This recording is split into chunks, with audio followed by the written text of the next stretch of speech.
السلام علیکم ورحمۃ اللہ وبرکاتہ۔ ناظرین، جموں و کشمیر کے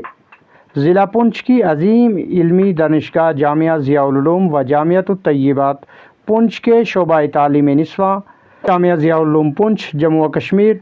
کی تعمیر جدید جامعۃ الطیبات پونچھ یادگار مولانا عبدالحق میاں سملکی رحمۃ اللہ علیہ بانی و محتمم مدرسہ اصلاح البنات سملک گجرات، جس کا افتتاح آج بدستِ یادگار اسلاف حضرت مولانا محمد سفیان القاسمی محتمم دارالعلوم وقف دیوبند بمعیت حضرت مولانا غلام قادر صاحب بانی و ناظم اعلیٰ جامعہ ضیاء العلوم و جامعۃ الطیبات پونچھ جموں و کشمیر و دیگر جموں، راجوری و پونچھ کے نامور علماء کرام، ذمہ داران مدارس، دانشوران قوم کے ہاتھوں افتتاح کیا گیا۔ اس موقع پر یہ بات میں زیر تعلیم بچیوں کے مختصر پروگرام کے بعد جامعہ کے نائب محتمم حضرت مولانا سعید احمد حبیب نے پروگرام کا لب لباب بیان کرتے ہوئے تعمیر جدید کے حوالے سے اہم جانکاری دی اور جامعہ کے آغاز تا حال مختصر سفرنامہ پیش کیا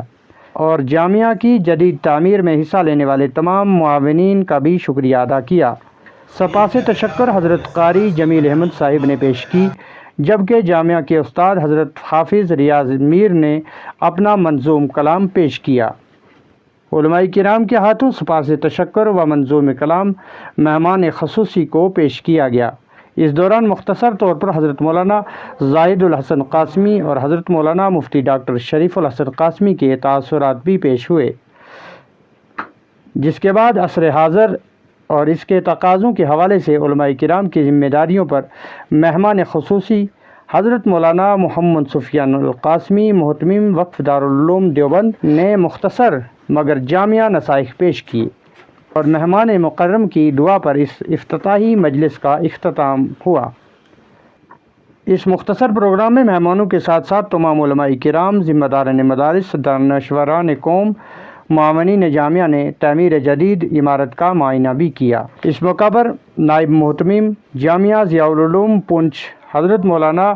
سعید احمد حبیب نے تمام مہمانوں اور علماء کرام، ذمہ داران مدارس اور دانشوران قوم کا اس پر مسرت موقع پر شمولیت کرنے پر شکریہ ادا کیا۔